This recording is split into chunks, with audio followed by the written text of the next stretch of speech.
So, good afternoon once again, Facebookers. I'm continuing with my series on the reflections on the life and times of Comrade Linville Bloomfield. I caught up with Valerie Neita-Robertson, caretaker for West Portland, and indeed a friend, a close friend of Dr. Bloomfield. QC. Yes. I like calling you QC. I know you do. You've earned it. I know you do, yes. Tell me, can you give me your reflection, your memory of the man you call friend, Comrade Linville Bloomfield? Yes, Linville. Indeed. Well, you know, who Linville is really the person who evolved from a very strong family and a very large family. Indeed, I noticed that. Yes, his family is very large. And he grew up in a home, mother and father, and they had very strong Christian values. Right.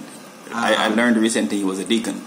That's right. Yeah. So from early age, he was grounded in the church, with all of the characteristics that we know you and I grew up with. Right. Integrity, honesty, commitment to hard work, and to family and to service. So his mother and father were persons who grew up in a community and helped the people as best they could within their Maybe that's why he limitations. gravitated to medicine. It's a natural thing to want to help people. Right. And he was extremely bright, very intelligent. Right. And so that need to help people pushed him into medicine. Right. I don't believe he could have done anything else. He had a talent for the sciences. Interesting. Yes. And of course he went to Cuba, and I believe that had a great impact on him. Although he didn't like the food there, he really saw what Fidel Castro, what they accomplished in Cuba for the working class people. People say Cuba is a communist country. I think Cuba is a nationalist country. Right. Maybe that's where his socialist personality came from. Definitely. And he was committed to that. And all the way along, he kept his Christian values and his commitment to the church and his love of God. Right. And then he came to Portland. He was really integrally involved in helping, using his medical expertise to help the people in Portland and even people outside of Portland, because there are West Portland people, not only East Portland, there are West Portland people who would go to him and depend on him. Yeah. If they didn't have the money, he would fill the prescription from his... I've heard that so many times. Yes. You know, imagine a doctor that treats you for free and then gives you the money to go and buy to fill the prescription. That's right. Simply amazing. Amazing. A very dedicated person, and a very soft person. Yeah. And I always look at him and say to myself, you know, it really doesn't pay you to be soft. That's why I'm so tough, Socrates. Yeah. Because when you're soft, people take you for granted. Indeed, that's so very true. You're a pushover. Yeah. But I guess you have to look at the end of the game where it is you want to be at the end of the day, and he chose to maintain his soft, very amicable, very supportive nature that he had, which is good for politics. Right. So a lot of people in Portland, there were persons who didn't support him. And I believe that... But they didn't know him. I think politically you are expected to promote yourself. Right. And he was a very humble man. So the things that he actually did in Portland, he did not publicize. Right. I mean, I've heard people say, Lord, then if he did do so, I never put it on Facebook or whatever. I've said that to him.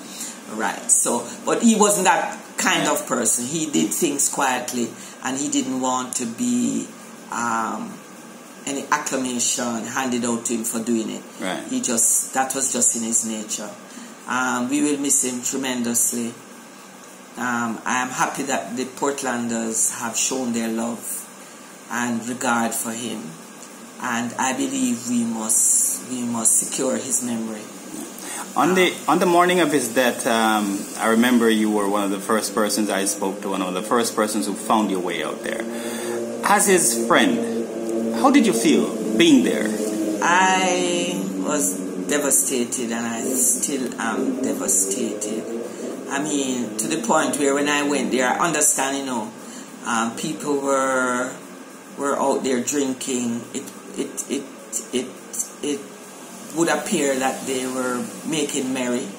I know what they were doing was really trying to calm their nerves. Yeah. But I was extremely upset that when the reporter tried to take a photograph of me, I ran in because I wasn't there for myself. Precisely. I wanted no publicity. I remember that. Because I was so shocked at what has happened. And then what followed was this destruction of who he was. By the Jamaica Labour Party members. And we see them going there again. And they're still going there. And I am looking at the case evolving concerning this young man. From a legal point of view. From a legal point of view. And it is my view that this is now appearing to be Shorty number 2. Indeed, rerun of Shorty. A rerun of Shorty number 2. Well, being the person that is representing the constituency next door, that is seeking to be the member of parliament next door, you must have your concerns because the young man comes from your constituency. That's right. Okay, and I mean, we know that the situation in West Portland is fluid. It's it's a little bit tense, and there's a lot of innuendos and flying around as to what really happened, what have you. And I know you've tried to stay away from it by just observing, and just watching it, both from a representative point of view and as from a legal point of view. Okay. Yes. When you think of the memory of Dr. Bloomfield, right? Do you think he deserved that kind of a death? Regardless of all the things that are going around, who deserves that? Yes, regardless of whether he's gay, I like to speak very frankly, or not gay. Right.